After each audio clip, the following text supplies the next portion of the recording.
देखिए आपको समझाने हम आए हैं G20। G20 क्या होता है? G20 is a kind of G20 is a group of develop and developing country. Develop का मतलब होता है विकासशील देश, डेवलप्ड जो विकास कर चुका है। डेवलपिंग का मतलब फिलहाल क्या है? विकास करना है। ये क्या कहलाता है? डेवलपिंग कहलाता है। India is a developing country, ठीक है ना। यूएसए क्या है? डेवलप्ड का एग्जाम्पल है। उसी प्रकार से G20 है। इसमें G मतलब ग्रुप, 20 मतलब 20 देश।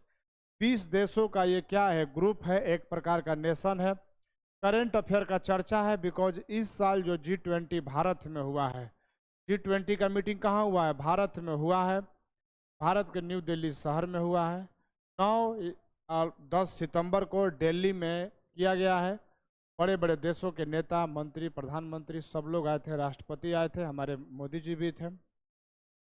यही चर्चा का विषय है। चर्चा का विषय है कि G20 में एक देश को जोड़ा गया है, एक यूनियन को, एक संघ को जोड़ा गया है जिसका नाम है अफ्रीकन यूनियन। ये एग्जाम के लिहाजा से इम्पोर्टेंट है। G20 है। अब उसमें एक नया देश को अस्थायी मान्यता यानी परमानेंट मेंबरशिप बना दिया गया है जिसका नाम है अफ्रीकन यूनियन। आप इसको अफ्रीकन यूनियन से भी समझ सकते हैं, ठीक है ना। G20 ग्रुप ऑफ 20 कंट्री, 20 देशों का है। 2023 में भारत में मीटिंग हुआ है। जो 2023 का थीम है वसुधैव कुटुंबकम, एक भारत, एक लोग, एक भविष्य, एक परिवार। उसका मीनिंग होता है वसुधैव कुटुंबकम एक संस्कृत का शब्द है। संस्कृत भाषा से इनकी उत्पत्ति हुई है। G20 1999 में, 1997 में बात की गई थी, लेकिन 1999 में इसकी क्या कर दी गई है? स्थापना कर दी गई है सर।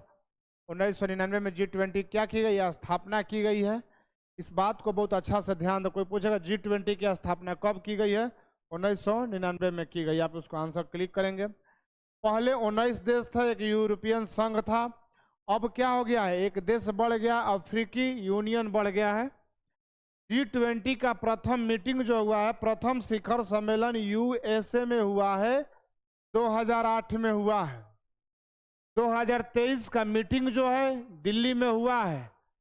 2023 का मीटिंग कहाँ हुआ है? दिल्ली में हुआ है। इस पे चर्चा करते हैं। 2022 में जो G20 का मीटिंग हुआ था इंडोनेशिया में हुआ था। 2023 में भारत में हुआ। 2024 में ब्राजील में होगा। ब्राजील ये ब्राजील साउथ अमेरिका का पार्ट है। इसका जो थीम है ना वसुधैव कुटुंबकम है। उत्पत्ति क्या है? संस्कृत भाषा से हुई है। एक पृथ्वी, एक परिवार और एक भविष्य है। G20 को हम समझाएं क्या है? विकसित एवं विकासशील देश है। G20 में क्या है? विकसित और विकासशील देश है। ये 20 देशों का समूह है। कौन कौन सा देश है? Argentina, Australia, Brazil, Canada. Argentina, Australia, Brazil, Canada, China, अब France, Germany, Bharat, Indonesia, Italy, Japan, Mexico, रूस, सऊदी अरब, दक्षिण अफ्रीका, तुर्की, यूनाइटेड किंगडम, यूएसए और अफ्रीकन यूनियन। क्वेश्चन एग्जाम में आता है कि इनमें से कौन G20 का सदस्य नहीं है, इनमें से कौन G20 का सदस्य है। आप इसका ट्रिक है, देखो अल्फाबेट्स या देखो पहले अंग्रेजी में ए आता है तो 2 गो ए का देश है, अर्जेंटीना और ऑस्ट्रेलिया। फिर ब्राजील आता है, फिर कनाडा आता है, फिर आपको सी से कनाडा होता है, सी से चाइना होता है, फिर सी के बाद में एफ आता है, फिर जर्मनी आता है, फिर भारत आता है, इंडोनेशिया आता है, इटली आता है, जापान आता है, मेक्सिको आता है, रूस आता है, सऊदी अरब आता है, दक्षिण अफ्रीका आता है, तुर्की आता है, यूनाइटेड स्टेट आता है, यूएसए आता है और अफ्रीकन संघ आता है। G20 है। इसको खूब अच्छा से देखिए, सुनिए, आगे पढ़िए, फिर आपको बताएंगे।